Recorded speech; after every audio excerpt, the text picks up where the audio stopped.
അസ്സലാമു അലൈക്കും വറഹ്മത്തുള്ളാഹി വബറകാതുഹു.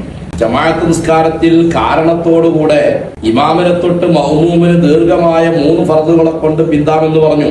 കാരണങ്ങൾ പലതുണ്ട്. ഇമാമ് വേഗത്തിൽ ഓതുന്ന ആളാണ്, മഅ്മൂം ആവട്ടെ സാവകാശം ഓതാൻ കഴിയുന്ന ആളാണ്, അദ്ദേഹത്തിന് വേഗത്തിൽ ഓതാൻ കഴിയില്ല. എന്നാൽ അത് പിന്താനുള്ള ഒരു കാരണമാണ്. മറ്റൊന്ന്, മഅ്മൂമ് ഇമാമിനോട് കൂടെ മുവാഫിഖായി തുടക്കത്തിലെ തുടർന്ന ആളാവുകയും അദ്ദേഹം വജ്ജത്ത് ഓതി അഊദ് ഓതി ഫാത്തിഹയിലേക്ക് പ്രവേശിച്ചപ്പോഴേക്ക് ഇമാം റുക്കൂയിലേക്ക് പോയി. എന്നാൽ ഇമാമിനെ തൊട്ട് പിന്താൻ അതൊരു കാരണമാണ്. അല്ലെങ്കിൽ ഇമാമ് മഅ്മൂമിനെ വെയിറ്റ് ചെയ്ത് ഇമാമ് സുക്കൂത്ത് വെയിറ്റ് ചെയ്ത് നിൽക്കും എന്ന് പ്രതീക്ഷിച്ചുകൊണ്ട് മഅ്മൂമ് ഫാത്തിഹ ഓതാതിരുന്നു. പക്ഷെ ഇമാമിന്റെ ഫാത്തിഹ കഴിഞ്ഞ ഉടനെ ഇമാം റുക്കൂയിലേക്ക് പോയി.